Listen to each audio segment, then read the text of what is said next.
सबको जय मसीह की। आज 12 फरवरी 2025। आइए आज हम मनन करें प्रेरितों के काम 3 अध्याय 1 वाक्य से 21 वाक्य तक। 6 वाक्य में हम इस प्रकार पढ़ते हैं। तब पतरस ने कहा, चांदी और सोना तो मेरे पास है नहीं, परंतु जो मेरे पास है वो तुझे देता हूँ। यीशु मसीह नासरी के नाम से चल फिर। प्रेरितों के काम की पुस्तक को अक्सर प्रेरितों के काम के रूप में संदर्भित किया जाता है, लेकिन इसे पवित्र आत्मा के कार्य कहना अधिक उचित होगा। ये नए नियम की इतिहास की पुस्तक है जो मसीह के स्वर्गारोहण से लेकर अन्य राष्ट्रों में सुसमाचार के प्रसार और प्रारंभिक कलीसिया के विकास तक के प्रारंभिक ईसाई धर्म के इतिहास को दर्ज करती है। लंगड़े आदमी को कुछ पैसे चाहिए थे और पवित्र आत्मा के माध्यम से पतरस ने उसकी जीवन शैली में पूरी तरह से बदलाव ला दिया। इस लंगड़े आदमी के परमेश्वर की शक्ति से चलने में सक्षम होने के चमत्कार ने एक दृश्य बनाया, क्योंकि भिखारी मंदिर के आसपास एक परिचित दृश्य था। पतरस ने तुरंत मसीह को देखने के लिए इस अवसर का लाभ उठाया। उसने नासरत के यीशु के बारे में पिंतकुस्त पर जो संदेश दिया था, उसे मसीह के रूप में इस्राएल द्वारा अस्वीकार और निंदा किया गया था, और ये भी कि पाप की क्षमा केवल उसी में पाई जाती है। पतरस ने उन्हें मसीह का प्रचार इस तरह से किया कि वह सुनने के लिए तैयार हो। उसने ये कहकर शुरुआत की कि ये अब्राहम, इसहाक और याकूब का परमेश्वर था जिसने उन्हें यीशु मसीह दिया था। वह यहूदियों तक पहुंचने में सक्षम था, क्योंकि यहूदियों को अब्राहम, इसहाक और याकूब के परमेश्वर पर गर्व था। निर्गमन की पुस्तक 3 अध्याय 15 वाक्य में हम देखते हैं कि परमेश्वर ने स्वयं को कैसे प्रकट किया। इस्राएल के लोगों से ये कहो, तुम्हारे पूर्वजों का परमेश्वर, अब्राहम का परमेश्वर, इसहाक का परमेश्वर और याकूब का परमेश्वर यहोवा ने मुझे तुम्हारे पास भेजा है। सदा के लिए मेरा नाम यही है, और इस प्रकार मुझे पीढ़ी दर पीढ़ी स्मरण किया जाएगा। इसके बाद पतरस उन्हें पश्चाताप करने और परिवर्तित होने के लिए कहता है, ताकि उनके पापों को क्षमा किया जा सके और प्रभु की उपस्थिति से ताजगी के समय आ सके। लेकिन यहाँ भी वह नाराज ना होने के लिए सावधान था।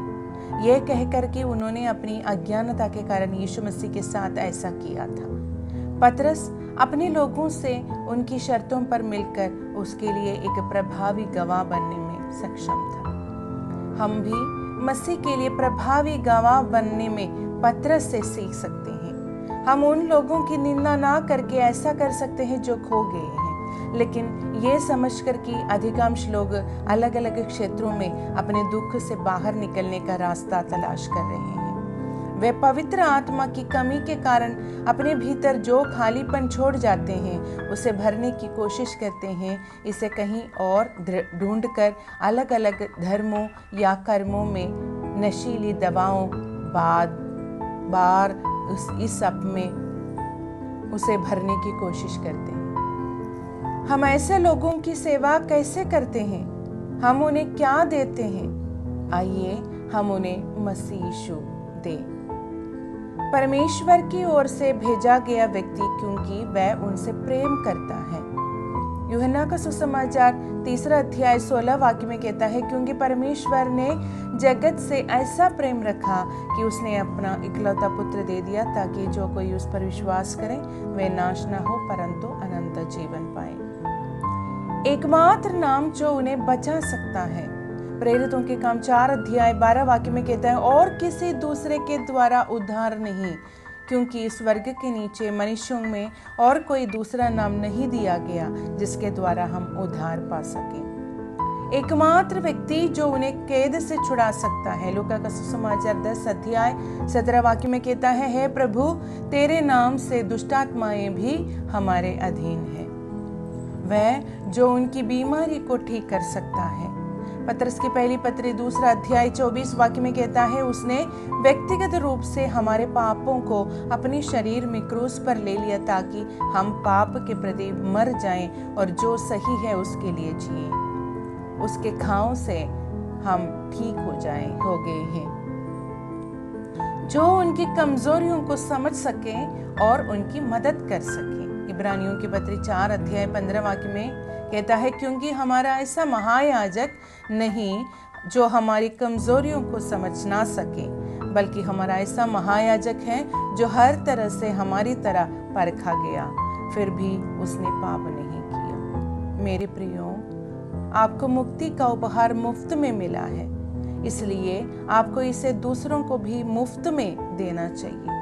मसीह के लिए एक प्रभावी गवाह बनो और उसके राज्य के लिए आत्माओं को जीतिए। प्रभु इन वचनों से आपको आशीष दे। सब